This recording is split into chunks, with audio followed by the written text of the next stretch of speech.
The question of Palestine keeps returning to our screens. But why? Well, it's an injustice and a denial of human rights that has persisted for over 100 years, with global implications. Here is a brief overview.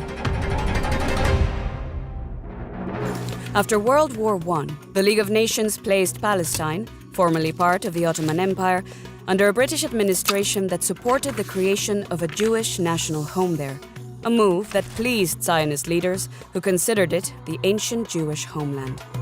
Amid increased immigration and foreign rule, Palestinians who had lived on the land for centuries staged an uprising from 1936 to 1939, which led to repression, including by British forces and Jewish militia. In 1947, the UN decided to partition Palestine into two independent states. Jerusalem was to be placed under UN administration. However, Israel declared independence in 1948 and captured much more of Palestine than the partition plan allocated, except for the West Bank, including East Jerusalem, held by Jordan, and the Gaza Strip, held by Egypt. More than half of the Palestinians were expelled from or fled their homes and ended up in refugee camps in the West Bank, Gaza, and neighboring countries. Palestinians refer to this as the Nakba, or catastrophe.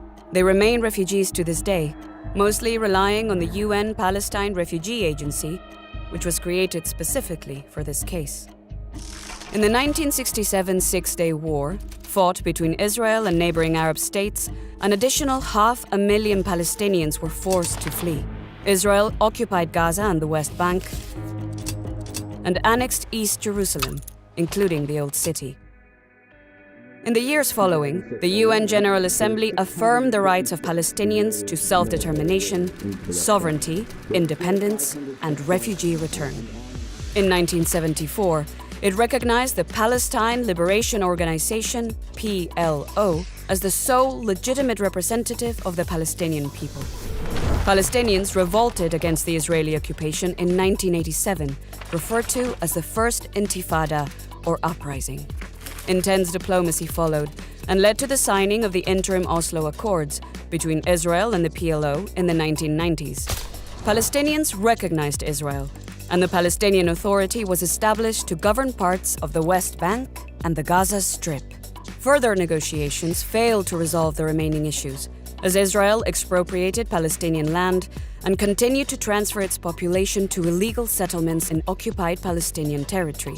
During the Second Intifada in 2000, armed clashes and bomb attacks ensued. Israel built the West Bank separation wall, much of it inside Palestinian territory, seizing land and restricting freedom of movement. The International Court of Justice determined that the wall inside Palestinian territory was illegal. In 2005, Israel withdrew troops and settlers from Gaza.